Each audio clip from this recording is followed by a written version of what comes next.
Soy Esther Sánchez. Soy David Botello y esto es La Historia en Ruta.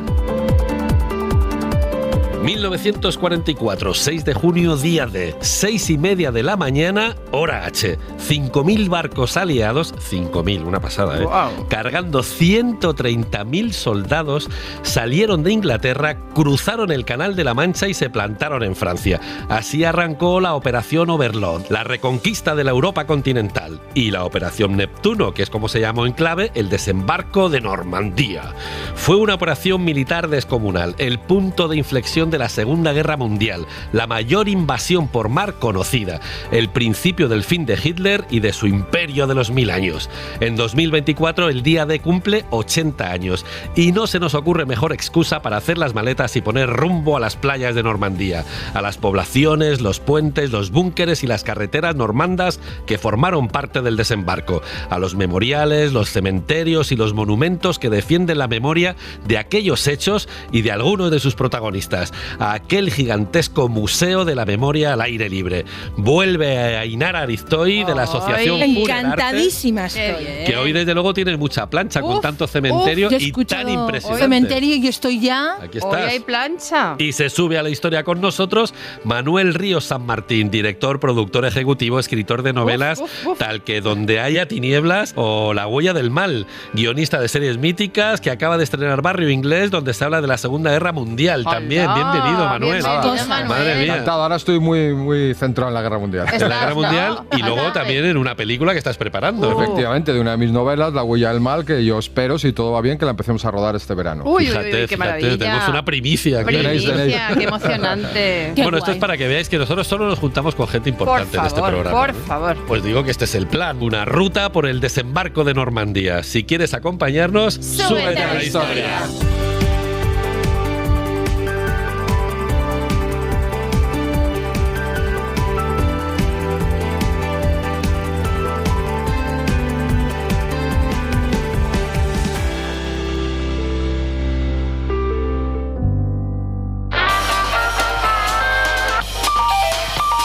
Para empezar este recorrido por el desembarco de Normandía, empezamos en Caen, una ciudad alegre y animada a un par de horitas de París y a 10 minutitos de la playa. Uy, qué bien. Desde estos muros más de 1000 años nos contemplan. Caen era la ciudad favorita de Guillermo el Conquistador, que era normando de la zona y del que ya hablaremos en Bayeux, aunque venimos, como no, por las huellas que ha dejado aquí el día D y por uno de los lugares que mejor explica los entresijos de la Segunda Guerra Mundial, el Memorial de Caen. Ya en la Segunda Guerra Mundial, Caen era uno de los objetivos prioritarios de los aliados, uno de los nudos de carreteras de la región vital para el éxito del día D. Por eso todo el casco histórico acabó completamente destruido. Eso lo contamos ahora, pero antes de meternos en faena, vamos a visitar su monumento más importante, este Memorial de Caen del que os acabo de hablar. Claro, el Memorial de Caen en la Esplanade General Eisenhower, a 10 minutos de las playas del desembarco. Es la mejor visita para empezar la ruta, os lo digo clarísimo. Un museo imprescindible sobre la Operación Overlord, la batalla de Normandía, la Segunda Guerra Mundial, la Guerra Fría y, oye, la historia del siglo XX. Tiene todo. Lo tiene todo de todo. Aquí podemos visitar una red de túneles cavados por los alemanes. Sí, encontrar objetos de la resistencia y hacernos una foto con un caza británico. Es que lo tiene todo. Porque eso lo vamos a estar viendo toda la ruta. Toda la madre mía, ruta. es que esto es un museo Claro, al y aire es libre. Totalmente. Y es un museo por la paz que nos recuerda que la paz y los derechos humanos son muy frágiles, tal como estamos viendo 80 años después. Pues sí. Para empezar el viaje, lo ideal es adentrarse en el contexto de la Segunda Guerra Mundial. Pero como no nos da la vida en tan poco tiempo, venga, seguimos para bingo. Claro, o sea que esto tiene. Claro. Habría que tener en cuenta que habría un contexto de la Habría, Segunda Guerra Mundial claro. antes del desembarco en Normandía, pero esto Eso ya es. los deberes. Está la guerra y ya. Eso Y es. ya, es el contexto. Claro. Uno de los objetivos prioritarios para los aliados era destruir todo el sistema alemán de comunicaciones, para que no pudieran avisar por vía rápida y se retrasase todo lo posible la llegada de refuerzos. Claro. El otro, por supuesto, era tomar Caen. ¿Caerá Caen? Es la pregunta. ¿Caerá Caen? Aquí el famoso general Montgomery, inglés, hizo unos cálculos, un tanto reguleras y planificó la cosa malamente, como veremos. Él quería tomar Caen el mismo día D, pero se complicó la cosa y se retrasó. Ay, No le llegaron suficientes tropas para cuando las necesitaba. Anda. claro. Y los alemanes, que conocían la importancia de Caen, empezaron a acumular aquí sus mejores tropas, soldados de élite, tanques de la mítica división Panzer y grupos de la SS. Los malos que hemos visto en todas las pelis de... Los malísimos. Todos los malos estaban aquí, concentrados. Viendo que la cosa se ponía seria, empezaron a ejecutar a todos los sospechosos de ayudar a los aliados. Se llevaron por delante de una atacada a más de 80 civiles, directamente. Esto los malos nazis, ¿no? Eso, se cargan a los de la resistencia. Pero los ingleses, por su parte, empezaron a desembarcar tanques, entre otros, las famosas ratas del desierto, los blindados que habían luchado antes en África. Y a lo tonto, Caen y sus alrededores se llenaron de tanques y de soldados aguerridos con mucha experiencia en los dos bandos. Así la cosa, Montgomery ordenó que empezaran los ataques aéreos sobre Caen y los aviones empezaron a bombardear la ciudad. La idea era ponerles las cosas muy difíciles a los nazis.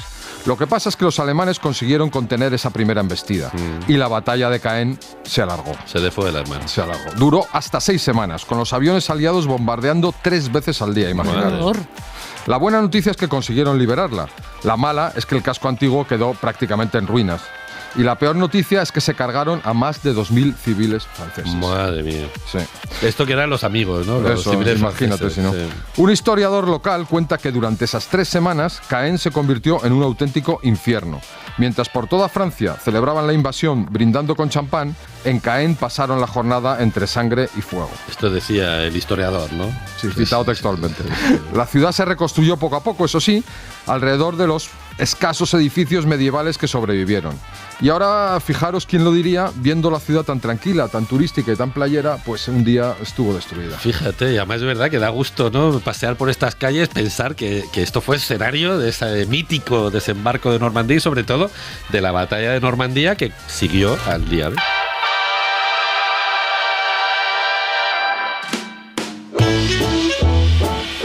En la historia en ruta por el desembarco de Normandía llegamos a Ranville. Lo voy a decir así porque si no Ahora le corrijo. Ranville.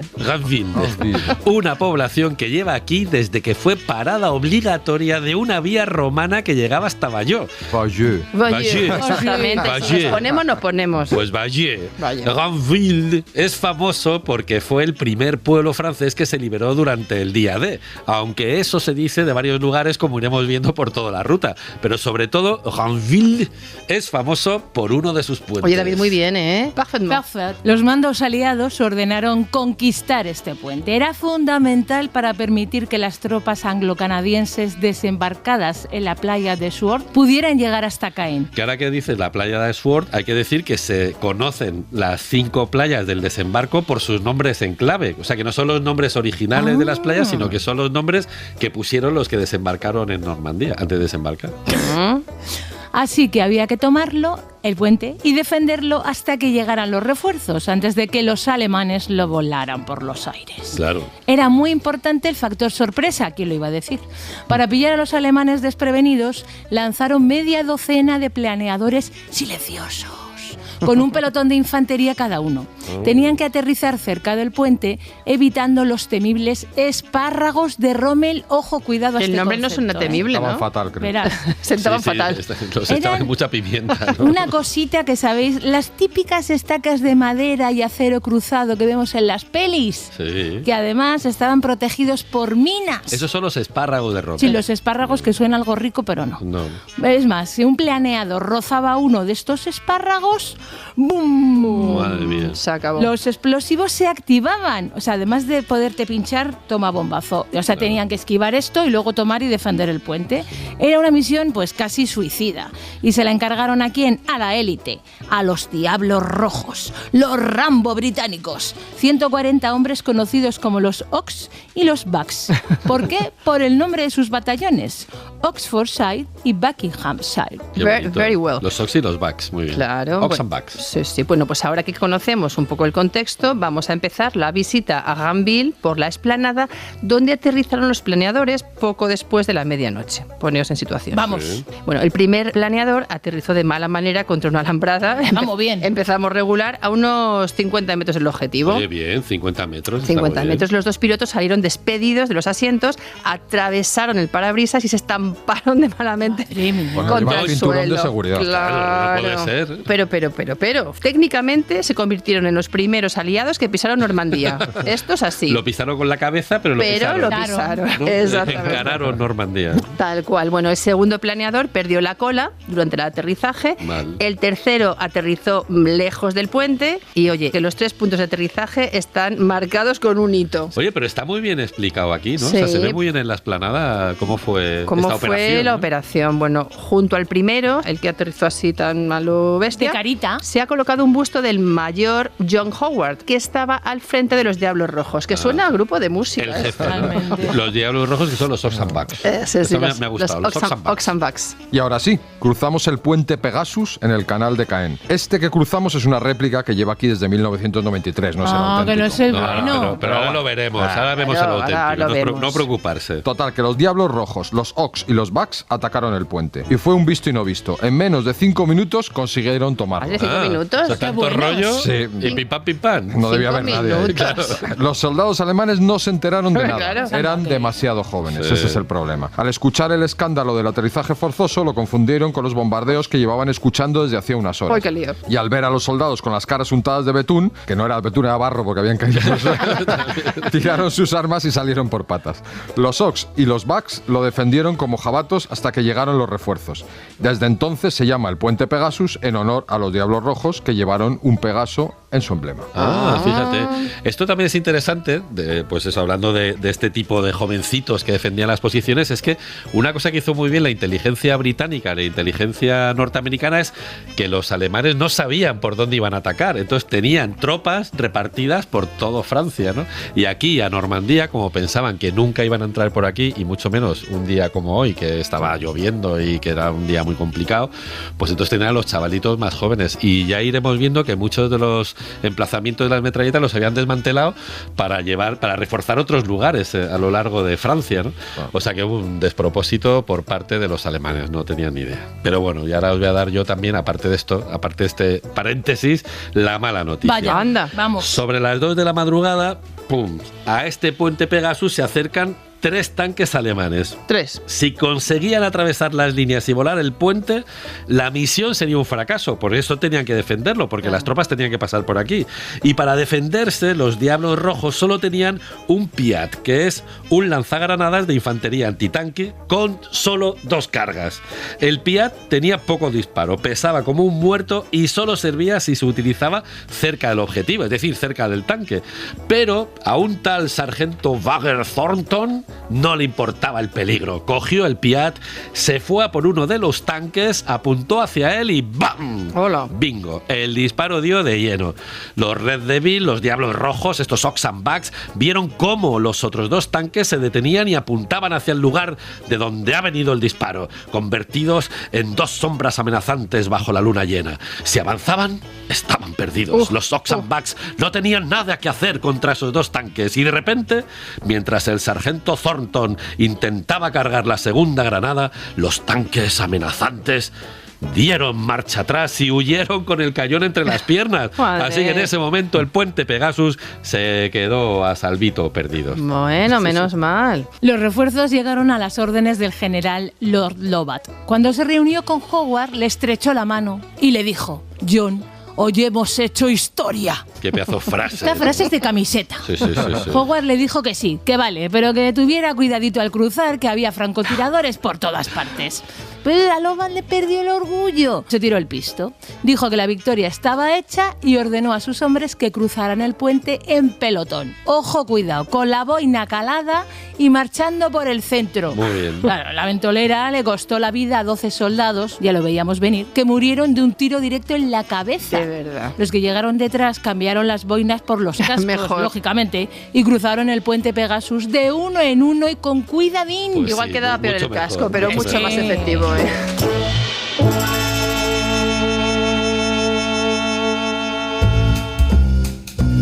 La siguiente parada en nuestra ruta es el Museo de la Batería de Merville, a unos 6 kilómetros de Puente Pegasus. Es un complejo de 4 búnkeres alemanes de hormigón, que es una de las fortificaciones diseñadas para rechazar desde la costa los ataques de los aliados. En su día estaba rodeado por campos minados y por trincheras antitanque. O sea, imaginaos que esto era seguro.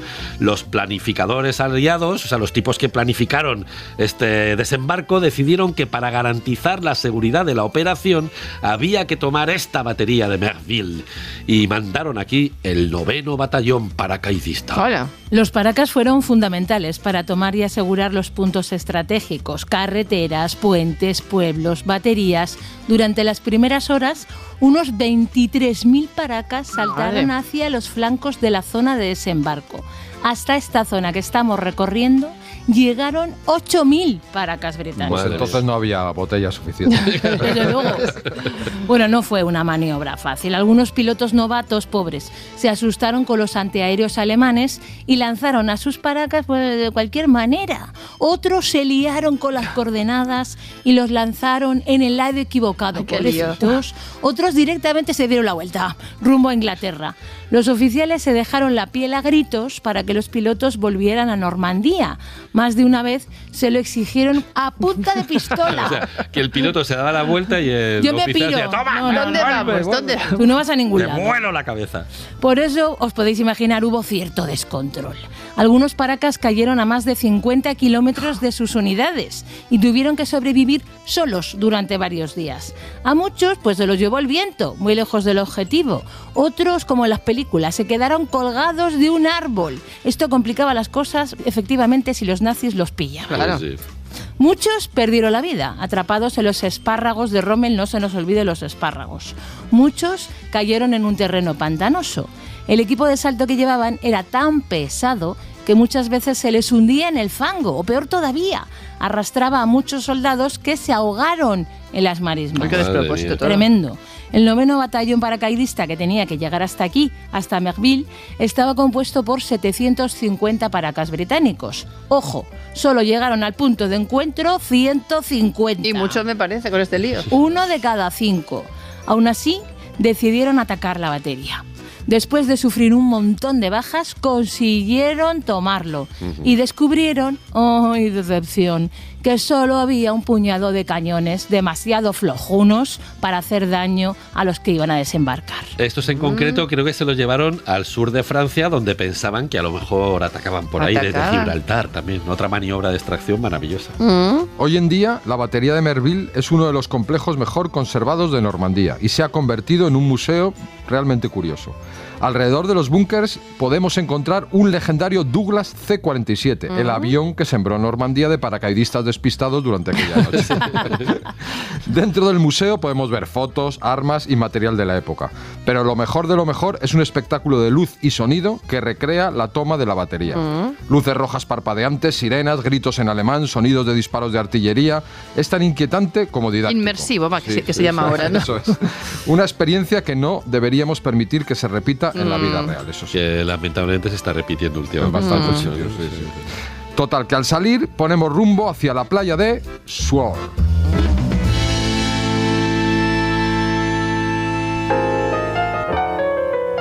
La playa de Sword, en el flanco oriental de la zona británica, es la primera de las 5 playas de Normandía en las que se produjo el desembarco.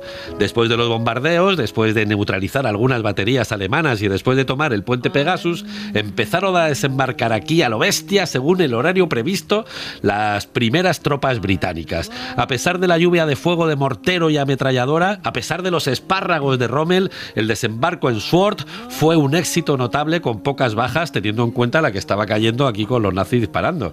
Los supervivientes contaron la historia de una jovencita francesa que ella sola se dedicó a lidiar con las olas, con los disparos y con las explosiones para ayudar a los heridos a salir del agua, porque no todos los héroes de Normandía llevaban pistolas. Esta pobre jovencita pues estaba ahí dándolo todo. Lo más destacable de la playa de Sword es que hubo un atascazo de carros de combate, de coches y camiones que duró más de 1 hora, mientras la artillería alemana seguía dale que te pegó. O sea, atasco. Atasco. Lo que estamos pensando pensando todos de atasco. Lo que todos pensamos, ¿Ah, sí, atascados estaban.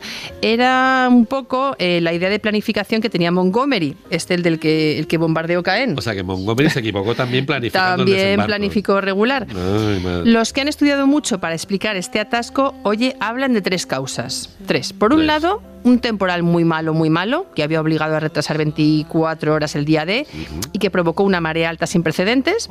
Así que en vez de tener una playa de 27 metros de anchura, todo lo que iba llegando a tierra se iba acumulando en una playa de unos 9 metros con la marea alta. Ah, o sea que en vez de ser un playón ahí anchísimo, era una playa. Eran 9 metros. Como la Concha en San Sebastián, que tienes playa y luego no tienes playa. Luego no tienes playa. Pues aquí esta tormenta, ¿no?, que obligó a retrasar, pues hizo eso. que de repente se quedasen sin playa. Se quedaron sin playa. Esta era una de las causas. Por otro lado, los espárragos de Rommel, las trampas que los nazis habían repartido por toda la costa europea del Atlántico, pues complicaba mucho las maniobras. Claro, que cualquiera las cruzaba, ¿no? ¿Quién cruzaba eso? Claro. Y de propina, la operación Neptuno salió tan bien que no dejaban de llegar tanques, camiones y coches a la playa. Claro. Así que la operación salida pues fue como cualquier otro día de verano dominguero. Madre esto no. Venga. Y encima, vamos a ver, estaban los alemanes disparando a dar. O sea, es que así como... es atascazo con los otros ahí. ¿Esto cómo lo manejamos? Visitas descontroladas a la playa. Completamente. Así que hay quien dice que cuando neutralizaron a los nazis, los ingleses aprovecharon la pausa inesperada del atasco, para tomarse un té. Es que estaban agotados. Oye, los ingleses, genio y figura, ¿eh? Pues sí, madre mía. Un té. Siguiendo la línea de costa en la playa de Sword, nos encontramos con la estatua del gaitero que le hemos nombrado antes, Bill Millin. Qué bueno el nombre que tiene. Esto me tiene a mí. Bill Millin. El músico más famoso del día D. ¿Cómo puede haber un músico famoso el día D? Pues Se sí. le conoce porque desembarcó en mitad del fuego cruzado sin dejar de tocar la gaita. Cada uno lo suyo aquí. Cada loco con su tema. Se pasó toda la mañana playa arriba, playa abajo para animar a sus compañeros con la gaita. Pobres que se estaban dejando la vida en la arena. Pues yo, con tal de que se callase, me dejaba matar. Pues sí. Imagínate qué Por favor, tortura, ¿eh? Millin. A un rato, vale, pero... Ya está, por favor, Millin, déjalo. Menos conocido, pero no menos importante, fue el mallorquín, que se dedicó a recitar los versos de la escena primera del acto tercero de Enrique V de Shakespeare. Adelante, nobles ingleses, que lleváis la sangre de padres aguerridos. Servid de ejemplo a los hombres de sangre menos noble. Mostradles cómo hay que luchar. El juego está en marcha. Seguid vuestro espíritu y mientras ataquéis, gritad: ¡Dios, Inglaterra y San Jorge! Es maravilloso. Es maravilloso que están ahí los alemanes disparando y el otro recitando. Uno cantando, ¿no? Y el otro con la gaita. El otro con la gaita. Bueno, a partir de aquí tenemos que ir pendientes porque por todas partes hay placas conmemorativas, tanques antiaéreos, monumentos y demás recuerditos del desembarco. Y señores recitando y tocando la Y gaita, ¿no? haciendo cositas. Bueno, con el Titanic se hundía. Tomándote. Maravilloso. Y cada uno.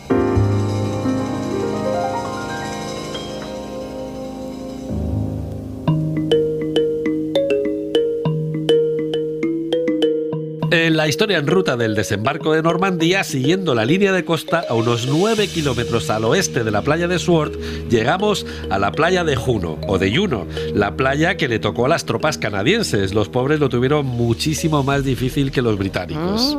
El día D y la hora H estuvieron a punto de irse al garete por culpa del tiempo. Anda. Sí. El mar estaba tan revuelto que los gerifaltes británicos decidieron retrasar 10 minutos el desembarco en esta playa de Juno. Sí, bueno, ya antes, como decíamos, lo habían retrasado un día, luego no sabían si tal, pero es que estos encima también lo retrasaron más. Más. ¿no? Esos 10 minutos. Y en esos 10 minutos la marea subió de golpe. Hola. Vaya por Dios. Y eso fue un jaleo. Claro. O si la operación no fuera lo suficientemente difícil, la marea cubrió un arrecife bastante chungo que había frente a la costa. Y los espárragos de Rommel también quedaron bajo el agua. Ay, Así que por Dios. no se Ay, veía. Que no se veía. Ahí aquí. está. En esta playa no se ven los espárragos. Así que la cosa se puso complicada, porque algunas lanchas se estamparon contra el arrecife y contra los espárragos y se quedaron ahí Ay, qué encallados. lío. Y muchas estallaron contra las minas, claro, los pobres. 20 de las 24 embarcaciones de la primera oleada se perdieron del todo o quedaron muy dañadas. Ay, madre. 20 de 24. 20 de 24. Yo me había pedido no ir primero. Sí, ¿no? Sí, esto lo llamaban, las primeras oleadas la llaman Sí. las de los suicidas. Ya ¿no? claro, El no escuadrón extraña. suicida. Pobre. No sabemos por qué. Como era imposible llegar hasta la playa con tanta barca taponando los accesos desde el mar, Era muchos tal. soldados se negaron a desembarcar. Normal. Algunos oficiales discutían con sus hombres mientras las balas alemanas silbaban a su alrededor.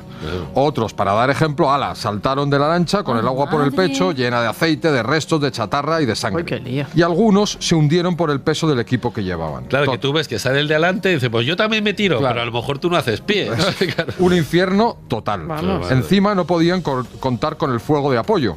Se lo daban desde el mar. Unos tanques bastante viejunos montados en lanchas especiales. O sea, Pero el mar estaba tan enloquecido que muchos tanques cayeron al mar y se perdieron. Ay, madre. De los 40 que salieron, tan solo 6 tanques llegaron a la orilla. Y a pesar de todos estos reveses, los canadienses no se doblegaron. Y lucharon como jabatos para tomar su posición y defenderla, ignorando a los francotiradores alemanes que no dejaban de causar víctimas.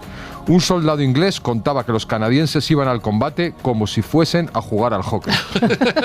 Pobre, sí. A lo bestia. A la bestia, sí. Y por fin, al final del día, después de casi 1000 bajas, 1000 bajas, 1000 bajas, 1000 bajas, los canadienses consiguieron enlazar con los ingleses. Prueba superada. Pues sí, madre mía. Igual conviene recordar que había 5 playas, 2 eran de los británicos, 1 era la de los canadienses y las otras 2 son las de los americanos. Madre Y mía. el de la gaita, que no se Y nos el de la olvide. gaita. Todo.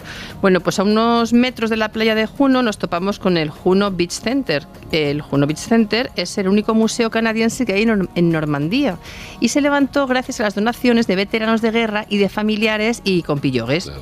Está dedicado a los 45.000 canadienses que murieron durante la Segunda Guerra Mundial. 45.000. 5.500 durante la batalla de Normandía y unos 1.000 durante el día D. O sea, solo el día de 1000 canadienses. Solo el día de 1000. Madre mía. Podemos ver una peli de 4 minutos sobre el papel de Canadá durante la Segunda Guerra Mundial, las hazañas de los soldados y la historia de las familias que los esperaban, que esto es emotivo. Está muy bien porque es verdad que siempre Sí. hablamos eso de los americanos en el desembarco en Normandía. A veces de rebote de los ingleses, Sí. pero de los canadienses. Es como que pues tampoco, Nunca, es como que no estaban. Pues Pues- no estaban. También hay una reproducción del interior de una lancha del desembarco. Fijaos qué interesante. Y como en todos los museos de la ruta, pues hay objetos, uniformes, maquetas, fotos, un poco de todo.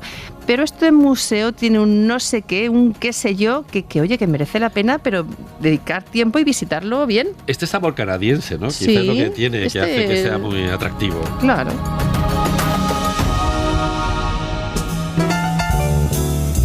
En la historia en ruta, remontando la costa de Normandía, llegamos hasta Arromanches. Esto lo voy a decir en castellano. Porque si hubiera Este romance, bueno. pueblo, Arromanches, es un pueblecito de pescadores encajado entre acantilados que queda en el centro de las playas del desembarco.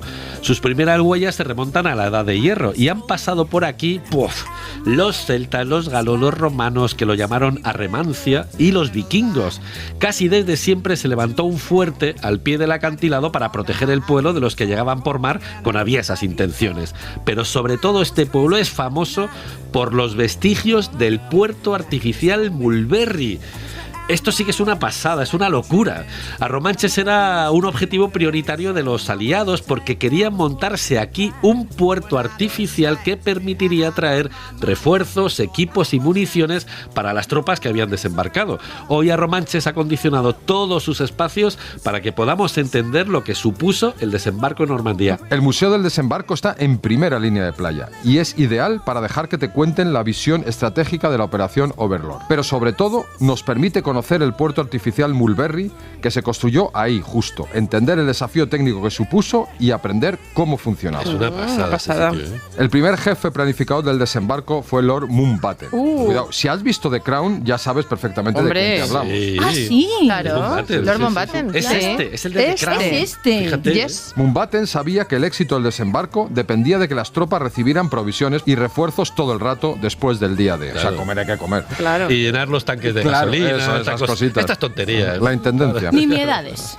La mala noticia es que solo había 2 puertos en Normandía y los 2 estaban demasiado lejos de las playas del desembarco y los 2 los controlaban los alemanes. Claro. Para solucionar este problema, Mountbatten encargó a un equipo de ingenieros que diseñara un par de muelles artificiales, los famosos Mulberries. Y como las aguas de Normandía son poco profundas, lo hicieron a base de bloques compactos de hormigón armado, una especie de espigones flotantes que podían llevarse hasta el otro lado del canal y ensamblarse, uno detrás de otro en las playas de Normandía, como si fuesen un puerto hecho por Ikea. ¡Qué locura es un poco esta! eso, ¿no? O sea, que van poniendo un bloque, luego otro, luego... Fíjate, ¿eh? Yo no habría sabido construir. Un Qué Lego a lo locura, bestia, ¿eh? ¿no? Un Lego. A Romanches, por su emplazamiento estratégico, fue la ciudad elegida para el Mulberry del sector británico. Diseñarlo, construirlo, transportarlo y desplegarlo fue una tarea titánica. Bueno, fue un movidón. En solo 8 días, solo 8, los 15 kilómetros de puerto, con sus 230 bloques de hormigón y sus 33 muelles, estaban operativos. Eso fue un récord, vamos. Madre mía. Cada día llegaban a Normandía por ahí unos 30.000 hombres de refuerzo, 7.000 vehículos, 30.000 toneladas de material de aprovisionamiento y de combustible. Y hoy todavía podemos ver sus restos, incluso acercarnos a ellos si la marea está baja. Fíjate, es que además es súper bonito de ver esto, ¿no? Lo que pasa es que es bastante probable que los gerifaltes del ejército inglés, siempre tan orgullosos de sus cositas, se hayan tirado el pisto y hayan exagerado la importancia del puerto Mulberry. Sí. Entre otras cosas porque 5 días después del desembarco sufrieron la madre de todas las tormentas y se quedó bastante tocado. Claro, es que el tiempo estaba revuelto sobre todo. Claro. ¿Y qué pasa? Pues aunque pudieron repararlo y recuperar la actividad, hoy los expertos tienen serias dudas de que esté justificada el talento, la pastuza y el enorme esfuerzo que se invirtió en ellos. En los puertos. En los puertos.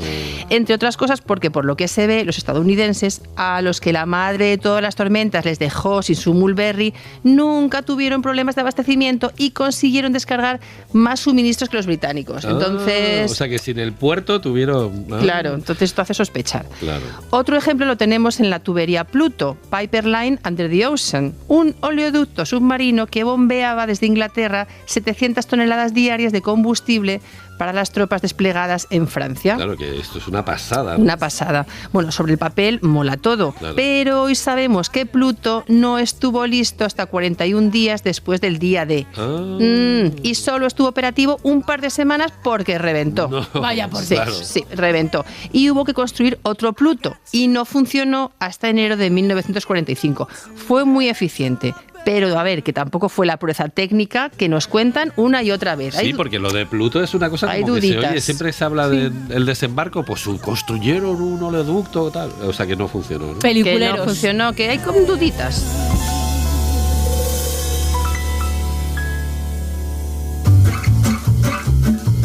En la historia en ruta del desembarco de Normandía cruzamos ahora sí al sector estadounidense. Venga, vamos allá. El momento de película. Momentazo. Ya, sobre todo, sí. Llegamos a Colville, la villa de Collie, un señor medieval, escandinavo, posiblemente vikingo, que se montó aquí una granja. Muy bien. ¿Le pareció fenomenal? La granja de Collie. La granja, sí. Alrededor de la granja creció una ciudad que vio nacer la Casa de Colville, inglesa, el clan Colville en Escocia y el baronazgo de Colville en Inglaterra. ¿Vale? ¿Os ubicáis? Sí, Bueno. sí. O sea, que mucho Colville por Todo todas Mucho Colville all over the place. Bueno, Colville fue uno de los puntos calientes del día D.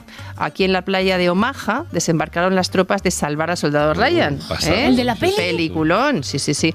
Aquí, Ainara, está el cementerio americano más cinematográfico de Normandía. Iremos, ¿no? Sí, hombre. Y aquí tenemos el Museo Overlord, que es, venga, nuestra primera visita. Vamos allá. Ahí vamos. El Museo Overlord es el más impactante, fíjate que hemos hablado de museos de toda Normandía. Este es el más impactante. espectacular. Eso dicen. Es americano. Ahí está. Claro, Amigo. claro. Y ahora veréis por Ay. qué. Se nota que lo han montado los americanos. Hombre. efectivamente. Y antes de entrar podemos ver varios tanques de diferentes modelos. En la puerta nos da la bienvenida la banda sonora de Hans Zimmer, que compuso para la saga de Batman de Madre Christopher mía. Nolan, que es el director de Dunkerque y de Oppenheimer, ambientadas también en la Segunda Guerra Mundial. La de Batman. ¿Por qué ponen Batman y no pone... Yo no lo he qué sé? acabado de entender, pero funcionar funciona. Madre mía. La música está adornada con sonidos de aviones, gritos, tiroteos, explosiones. Bueno. Todo al más puro estilo americano para meternos en harina. A lo grande. O sea, tú entras ya en el museo y es como que te sobrecoge, ¿no? Y una vez ya estás dentro, el museo nos lleva por un recorrido histórico que va desde el desembarco hasta la liberación de París. Podemos ver una colección increíble de vehículos, incluido uno de los pocos Panzer Tiger alemanes que se conservan, y todo tipo de material militar: uniformes, armas, vehículos restaurados, bombas, espero que desactivadas, y un avión de reconocimiento, que no falte de nada. No falte. Todo a lo grande, todo a lo grande. Yo a lo mío. La siguiente parada en nuestra ruta es el cementerio militar estadounidense de Normandía. Buah. El de salvar al soldado Ryan, el de la peli. este. Lo hemos visto 1 millón de veces en todas las películas. uno de los lugares más visitados de Normandía, con todas estas cruces, estrellas de David y medias lunas blanquitas perfectamente alineadas que destacan sobre el verde del césped recién cortado. Bonito, ¿eh? Precioso. 70 hectáreas de cementerio con las tumbas de mármol de 9.386 militares americanos. 9.300. Es muy fuerte, ¿eh? Dominando eternamente desde lo alto la playa de Omaha. Madre mía. Todos ellos murieron en Europa durante la Segunda Guerra Mundial, unos durante el desembarco o la batalla de Normandía y otros pilotos de las fuerzas aéreas que murieron cuando los nazis derribaron sus aviones sobre los territorios de Francia. Bajo la estela 45 descansa el general Theodore Roosevelt Jr., el hijo del presidente Roosevelt, muerto el 12 de julio de 1944 y condecorado con la Medalla de Honor, por lo tanto, con su nombre en color dorado. O sea que los que tienen nombre en color dorado son los que tienen alguna medalla, ¿no? Eso es. Condecorados, sí. A su lado, pues ha venido a acompañarle su hermanito Quentin, que cayó el pobre durante la Primera Guerra Mundial. Que es curioso porque es el único muerto de todo el cementerio que no murió en la Segunda Guerra Mundial, sino en la Primera. En la Primera. También descansan aquí dos de los hermanos Nilan, Robert y Preston. Y me diré, ¿y a mí qué me importan los hermanos? ¿Quién son? ¿Quién son? Porque si es verdad lo que se cuentan, estos señores, los Nilan, los hermanos Nilan, inspiraron Salvar al Soldado Ryan. Que vamos a la película. Peli hoy. Sí. El Servicio de Inteligencia de los Estados Unidos pensó que 3 de los 4 hermanos habían muerto durante la guerra. Poco después se descubrió que no, que Edward, el mayor, estaba en un campamento de prisioneros. Pero la cosa era una movida. Durante la Segunda Guerra Mundial, el Departamento de Defensa adoptó la llamada política de único superviviente, que pretendía proteger a las familias que habían perdido a casi todos sus miembros. Si coincidían 2 o más hermanos en una batalla, los separaban en diferentes destacamentos. Y si moría alguno, al último superviviente de la familia lo cogían y lo mandaban de vuelta a casa. Lo mismo ocurría si 3 hermanos caían en combate. La idea era que no se repitiese el caso de los 5 hermanos Sullivan que murieron al hundirse el barco en el que viajaban. Entonces dicen que estos Niland, que les pasó un poco parecido a lo del soldado Ryan, ¿no? Y que por eso inspiraron la película. Historión, sí. Dentro del cementerio se levantan varios edificios, una capilla circular, un memorial y el centro de visitantes. Son pequeñas salas de exposiciones con mapas, fotos y dibujos que rinden homenaje a todos los que se sacrificaron para liberar Europa del nazismo. Frente a ellos, el espíritu de los jóvenes estadounidenses. Una estatua de bronce de 7 metros de altura con un joven con los brazos alzados hacia el cielo. O sea, como Bellingham cuando mete un gol. Sí. un poco así, ¿no? Ese estilo. Sí. Hay un jardín para los desaparecidos que tiene un muro con los nombres grabados de los 1.557 soldados que no llegaron a aparecer nunca. También podemos encontrar una losa de granito rosa con una estrella de general estadounidense y una inscripción en memoria del general Dwight D. Eisenhower y de las fuerzas bajo su mando. Bajo esta lápida se entierra una cápsula del tiempo, una urna con periódicos, monedas y reportajes sobre la operación Overlord que trajo un grupo de periodistas estadounidenses. Está previsto que se abra en 2044. Todavía falta un poco de tiempo. Poco. Sí. 20 añitos. 20 añitos. Y así conmemorar el centenario. Vamos a verlo. O sea, con el centenario... Yo estaré, espero. En 20, Hombre, perdona, 20 años. Y es más, Unos chavales. hemos de ir los 4 Y juntos. estupendos, vamos. Y todos los días, al caer la tarde, se arría la bandera americana al toque fúnebre de la corneta. Es todo tan solemne que se te ponen los pelos de punta. Es verdad. Emoción. Y el espacio es espectacular.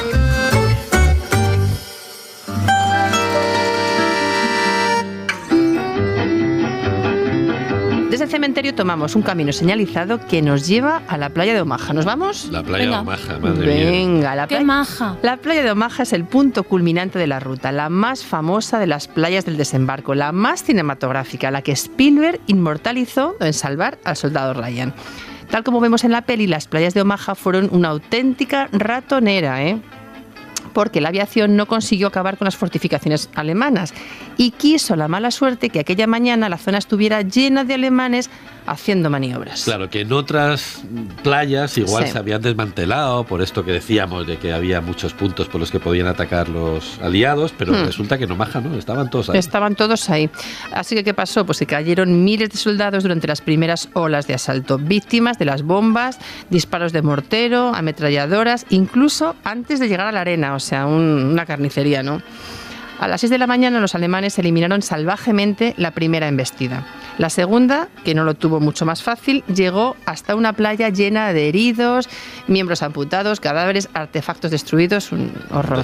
Terrible. Sí, a duras penas, tirando de instinto de supervivencia y con ayuda de los pocos tanques anfibios que consiguieron llegar a tierra, los aliados consiguieron sortear las trampas de Rommel y los campos de minas, escalar el desnivel que domina la playa y pasar al otro lado de los alambres de púas. Pero vamos, que es verdad que si queréis saber cómo fue esto, hay que ver el principio de salvar al soldado Ryan, porque lo explica muy bien. Y en poco tiempo. Sí, además. Cuando los oyentes lo vean ya se ve con otros ojos esto. Sí. Bueno, por fin, a eso de las 12 del mediodía, después de casi 6 horas de carnicería, los aliados consiguieron reagruparse y organizarse para progresar en el interior y, plantar ya definitivamente cara a los nazis. Cuesta imaginar que en esta playa tan preciosa, tan idílica de arena blanca rodeada de pinos, se liara la pardísima liada que se lió, ¿eh? Sí. Se calcula que solo en esta playa, el día D, los estadounidenses tuvieron más de 2.000 bajas, entre muertos, heridos y desaparecidos. Por eso la llaman desde entonces Bloody Beach, la playa sangrienta. Es que sí, se tiñó de sangre. Se tiñó de sangre. En la historia en ruta seguimos remontando la costa de Normandía y alcanzamos el monumento del día D de la Punta du Hoc. La última parada imprescindible en Omaha, en el extremo oeste de la playa, a 15 minutos en coche del memorial. Lo primero que llama la atención son los cráteres excavados por el impacto de los obuses que cayeron durante el día D. Esto es impresionante, se te ponen los pelos de punta. Punta du Hoc es un enclave situado en lo alto de un acantilado a 30 metros sobre el nivel del mar que domina la playa de Omaha. Por eso los nazis pusieron aquí la batería más peligrosa, un gran entramado de búnkeres, casamatas, refugios y un puesto de dirección. Uno de los puestos estratégicos más importantes del muro atlántico, desde los que masacraron a los aliados que desembarcaron. La misión de tomar Punta du Hoc recayó en el coronel Rader y en sus 225 Rangers, soldados de las fuerzas especiales del ejército de tierra estadounidense. Que antes hablamos de los Rambos británicos, pero esos son los Rambos de verdad. De verdad. Sí. Iniciaron el asalto la propia mañana del día D y en pocos minutos habían conseguido escalar el acantilado. Una vez arriba, lucharon cuerpo a cuerpo con los nazis y asaltaron la batería. Yo creo que esto también se ve en el soldado Ryan también en este momento. Los alemanes se defendieron con uñas y dientes, hasta que por fin, a eso de las 12, la batería cayó en manos de los Rangers. Cuando fueron a destruir los cañones, se llevaron una sorpresa. Los alemanes se habían llevado los cañones más golosos, o sea, los mejores, durante el mes de abril. Claro. Está claro que la operación Fortitude, la del despiste, había funcionado. Pero esta operación Fortitude, de la que no podemos hablar porque no nos cabe, pues es esta operación de engaño que tramaron los británicos y los americanos para que los alemanes no supiesen por dónde les iba a caer el golpe, ¿no? Claro. Y es maravilloso. O sea, que si tenéis ocasión de investigar este momento concreto y esta operación, pues ojalá algún día podamos hacer una ruta sobre ella. Claro. Pero es que es delicioso, o sea, es maravilloso. Cuando acabó la misión, habían perdido la vida 135 Rangers de los 225 que había, ¿eh? Madre mía. Sí. Hoy, un monolito colocado sobre uno de esos búnkers recuerda a los combatientes. A las afueras de la población de La Cambre, hacia el interior, llegamos al cementerio alemán de Normandía. Yo a lo mío, ¿eh? A lo mío. Claro que sí. Al principio había tumbas de combatientes de los dos bandos, pero a los americanos se los llevaron a Estados Unidos o al cementerio de Colleville y se han ido quedando solitos los alemanes. Por lo que sea, ¿no? No sabemos por lo que sea, han dejado solos a los alemanes ahí, ¿no? Sí. Bueno, aquí están enterrados los cuerpos de más de 21.000 soldados alemanes, casi todos menores de 20 años. Qué fuerte. Es todo tan sobrio, tan sencillito, tan modesto, que muchas tumbas tienen 2 soldados. Me contaba un amigo el otro día que nos fijásemos en las fechas, ¿no? Que las tumbas del cementerio norteamericano, del cementerio estadounidense, casi todas las víctimas tienen 22 años, ¿no? Que es la edad natural para ir a la guerra. Pero que aquí no, aquí si te fijas, unas tienen 17 años, otras tienen 16, a lo mejor algunos 18, y ya saltan hasta los 35, los 36 años. Es decir, que era casi lo que quedaba que reclutar, porque no tenían más, ¿no? Da cosita verlas. Da cosita, sí. Poco a poco se fueron trayendo aquí los cuerpos de los soldados alemanes que estaban enterrados en otros cementerios, o los restos que se iban recuperando en los diferentes campos de batalla en Normandía. Por ejemplo, al crack alemán de los tanques, Michael Weidmann, lo encontraron en 1983 junto a su tripulación. Murieron en la batalla de Caen el 8 de agosto de 1944 y los han enterrado aquí, a todos juntos, en la misma sepultura. Sí, pero fíjate que murieron en el 44 y hasta el 83 no los han movido. Encuentran, ¿no? Pero oye, juntos espero que se lleven bien, porque para toda la eternidad. Pues sí. Bueno, por 1957 se empezó a construir este cementerio, pues tal y como lo estamos viendo hoy, y se inauguró oficialmente en 1961. En el centro pusieron un túmulo de 6 metros de altura, coronado por una cruz que alberga 207 soldados desconocidos junto a 89 cuerpos identificados. En el Parque de la Paz, los alemanes han ido plantando 1.220 arces, símbolo vivo de la paz y la reconciliación entre naciones. Amén. Amén, sí, madre mía.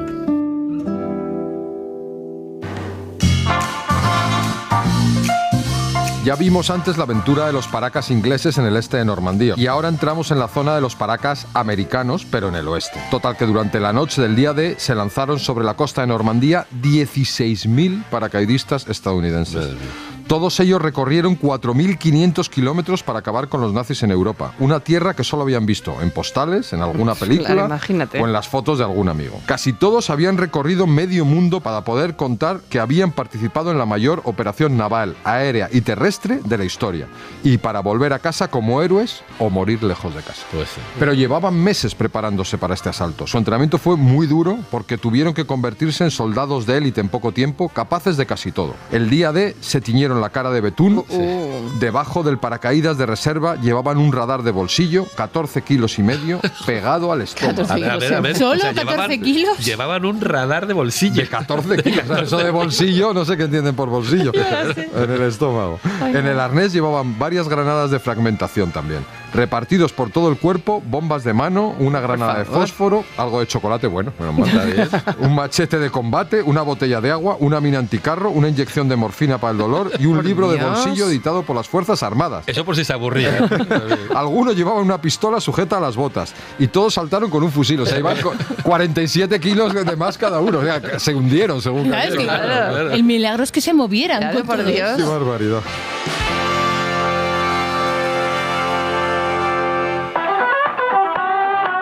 En la historia en ruta del desembarco de Normandía llegamos de un buen salto, a Saint-Mère-Église, el escenario de una de las mayores hazañas de la historia militar y, oye, una de las más curiosas. Sí. Bueno, en el campanario de la iglesia cuelga el muñeco de un paracaidista y en sus vidrieras podemos ver una imagen de la Virgen rodeada de aviones y de paracaidistas. Esto me encanta. Ya típico, ¿eh? La Virgen del paracaidismo. La Virgen del paracaidismo, sí. Durante la tarde del 5 de junio, los alemanes destacados en Saint-Mère-Église se dedicaban a hacer carreras de bicis por la plaza de la iglesia. No, tranquilos. Todo estaba tranquilito en Normandía. Del Tour de Francia. El Tour de Francia, eso es. Oye, de repente los aliados empezaron a bombardear el pueblo. Era el día D. Y a eso de la 1 de la madrugada empezaron a llover paracaidistas por todas partes. Esto fue un susto. Ojalá que llueva paracaidistas. Tal cual. La misión de todos estos paracas consistía en tomar Saint-Mère-Église y asegurar la cabeza del puente de Utah Beach. Un poco lo mismo que los británicos, pero al otro lado del teatro de operaciones. Claro que sí. Uno de estos paracas se llamaba John Steele. Mientras descendía con su paracaídas, vio cómo los alemanes se despachaban con sus compañeros y los ametrallaban antes de tocar el suelo. Fíjate que yo había oído que estaba prohibido disparar a un paracaidista mientras cae, pero claro en una guerra vete tú a comprobar eso. Bueno, a ver, hubo bastantes actos y bastantes generales o comandantes que amenazaba a sus soldados de muerte si atacaban a un enemigo cayendo del paracaídas y tal, pero claro, no todo estaba lo mismo. ¿Quién ¿no? comprobaba eso? Sí, de hecho, a una bala alemana lo hirió en un tobillo y atravesó su paracaídas. Y John, claro, perdió el control. Claro, del todo. Y vio como uno de sus compañeros se quedó colgado de una gárgola a unos 6 metros del suelo, ahí en la iglesia. Y él fue detrás, intentó aterrizar como buenamente pudo sobre el tejado de la iglesia y se quedó enganchado en el campanario. Ay, qué momento. Total, que enseguida el sargento de su compañía consiguió tocar tierra. La cosa prometía hasta que de repente un soldado alemán salió de la nada y se puso a disparar al sargento. Adiós. Claro, luego se volvió hacia los dos paracaidistas que estaban colgados y apuntó. Cuando todo parecía que estaba perdido para John y para su compañero, cuando ya se prepararon para morir, una bala evitó que el alemán apretara el gatillo. Anda. Justo antes de morir, con su último aliento, el sargento disparó y lo salvó de una muerte segura. ¡Hala! Vamos, igual que en las películas. Sí, claro. Que no nos lo creemos, pero que el moribundo... Pasa, eso estas es. cosas pasan. ¿no? Pasan. Qué fuerte. John intentó cortar las correas del paracaídas, tal y como le habían enseñado, pero con los nervios, no me extraña, se le resbaló el machete y se le cayó a la plaza. Mira el machete que nos contabas antes que también llevaba. Para algo servía, ¿no? Todo lo que llevaba. Pues mira tú, todo está dando resultados. Sí. Y ahí fue cuando decidió hacerse el muerto. Sí. Y así estuvo durante más de 2 horas. Madre mía, esto es un ejercicio de supervivencia. ¿eh? Totalmente. Desde allí arriba, ahora eso sí, pudo ver la batalla campal que se había montado a sus pies, entre los alemanes y los americanos que iban cayendo, claro. Y poco a poco los aliados empezaron a controlar la situación. De pronto, un alemán se dio cuenta de que se movía y apuntó hacia él. Menos mal que su compañero le dijo: ¿estás loco? ¿Tú has visto cómo estamos? Si le disparas no saldremos vivos de aquí. Fíjate que va como sobreviviendo a la supervivencia. ¿no? Increíble. Increíble, sí. Total, que lo descolgaron y lo hicieron prisionero. Así que no pudo ver cómo sus compañeros consiguieron liberar el pueblo a las 4 de la mañana, que no son horas. No son horas. Para liberar ni nada. Nada. Este también presume de ser el primer municipio francés liberado. Sí, es que es verdad que todos dicen, Pues nosotros que llegarían a la vez a varios, ¿no? Claro, digo yo.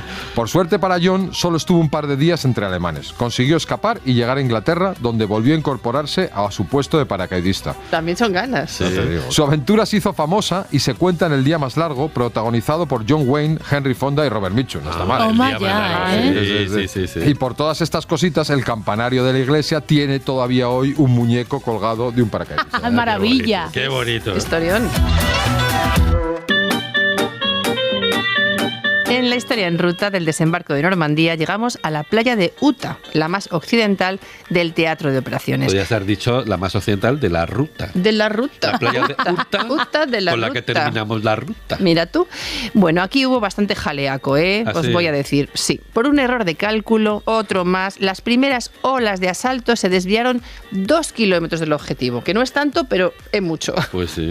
Y muchísima suerte, porque llegaron a una zona que estaba bastante menos fortificada. Ah, o sea, que dentro o sea, del se lío Les vino bien. se equivocaron para bien, Pero vaya. bien, ¿no? En Claro, resumen, mira qué bien. a pesar de que el terreno estaba bastante minado, Claro. a pesar de las trampas de Rommel Los y espárragos, los espárragos, y a pesar de los disparos de los alemanes desde las baterías más cercanas, el desembarco en la playa de Uta, oye, pues que fue un éxito. ¿Ah, sí? Sí, fíjate, hubo menos de 200 víctimas, que son muchas, pero que podrían haber sido más, entre muertos, heridos y desaparecidos. Pues sí, porque fíjate, estamos hablando de 2.000 Claro. muertos solo en la playa de Omaha, Claro. 1.000 canadienses. Y aquí, esto, pues, 200. Está muy bien. Y dentro de que se equivocaron, o sea que bueno, que fue afortunado dentro de todo. Sí, sí. En el lugar exacto en el que desembarcaron las tropas estadounidenses durante el día D, al lado de una de las salidas que usaron, encontramos también el Museo del Desembarco. Ah, que, o sea, el museo está en el mismo sitio. Ahí, justo, Qué sí. bueno, ¿eh? Ahí, Qué ahí. guay, Oye, ¿eh? esto está guay, sí. Y antes de entrar nos da la bienvenida otra lancha de desembarco y el monumento dedicado a Andrew Jackson Higgins, el tipo que inventó esas lanchas durante la ley seca, por cierto. Ah, sí. Y que se forró vendiéndosela a los traficantes de alcohol y a las autoridades para cazar a los contrabandistas. Qué listo el tío, ¿eh? Qué Hay que listo. estar a Y todo. a los soldados para que invadieran. ¿no? Sí, claro. Sus lanchas se convirtieron en la punta de lanza del desembarco en Normandía porque consiguieron transportar a los ejércitos desde los barcos hasta la playa. Claro. Las Higgins son las lanchas típicas de, Sí, de sí, salvar al sí. soldado raya, que son como muy cuadradotas. Y Con que la, cae por el portón. El portón y- se sí, sí. abate y entonces puedes salir por ahí. Eisenhower en una entrevista reconoció que Andrew Higgins ganó la guerra por nosotros. ¿Cómo te queda? Pues Sí, mira, qué pasada, picuetos, Hombre, la ¿eh? verdad es que tuvo importancia. Sí, Pues sí, sí. sí. Y ya dentro del museo podemos ver un bombardeo B-26 y 2 de las lanchas. Lo mejor es que en 10 secuencias nos enteramos de todo lo que pasó el día D. Las defensas alemanas, las fuerzas aéreas y navales, las operaciones en la playa de Utah. Claro, porque aquí De lo todo. estamos contando un poco al talantrán, pero claro, tienes a estos museos y es maravilla porque te lo explican perfectamente. Eso. Súper con mapas, colocadito. con todo. Qué gusto, Claro. qué gusto. ¿Cómo Y os era voy a de- decir una cosa, Que que no- esto no da para más. hombre, David. Hoy se ha subido a la historia con nosotros Manuel Ríos Qué San bien. Martín. Pues, Muchísimas Manuel, gracias. ¿Cómo no lo hemos Gracias a ti. pasado? Muy bien, muy ¿Cuánto bien. sabes tú, no? Bueno, Del desembarco. Sí, alguna cosa improvisada. José María Sendra, Pablo Arranz y Juan Aranaz andan descifrando una máquina enigma para ver si consiguen enderezar este desconcierto sonoro. Y a los micrófonos aprendiendo a diferenciar una batería de un acorazado y un DKV-43. Esther Sánchez, Ainara Arizpe y David Botello. Os esperamos en la próxima ruta. Si quieres acompañarnos, ¡súbete a la historia!